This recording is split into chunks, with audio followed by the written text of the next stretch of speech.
Bonjour, voici les nouveaux AirPods Pro, les nouveaux écouteurs d'Apple qui sont présentés dans une boîte carrée. Quand on l'ouvre, il y a un petit mode d'emploi comme d'habitude. On découvre que le boîtier est légèrement rectangle. On le découvrira tout à l'heure. Voici à l'intérieur, il y a des paires d'embouts pour s'adapter aux différents conduits auditifs.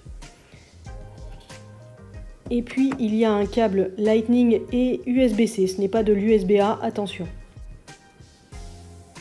Le boîtier est donc moins haut mais plus long. C'est un tout petit peu plus encombrant au final. À l'arrière, c'est exactement la même chose avec toujours le bouton reset. Quand on les ouvre, on voit bien la différence entre les anciens et les nouveaux. Donc à gauche, un écouteur avec intra, donc l'embout en silicone qui va se glisser dans le conduit, alors que les AirPods de modèle précédent se posent juste à l'entrée de l'oreille en fait. L'embout, la petite baguette, est un tout petit peu plus courte qu'auparavant.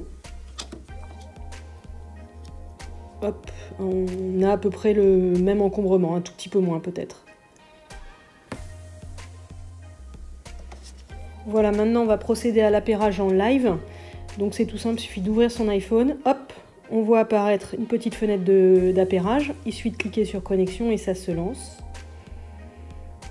Et là, pendant que les deux écouteurs s'appairent en Bluetooth 5 avec son iPhone, on a une sorte de petit mode d'emploi, de contrôle du bruit, parce qu'on a désormais des boutons sensitifs sur le long de la baguette. Il n'y a plus besoin de tapoter.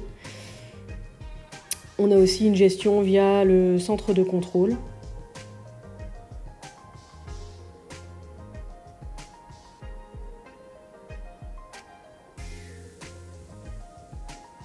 Et puis comme d'habitude, le niveau de charge.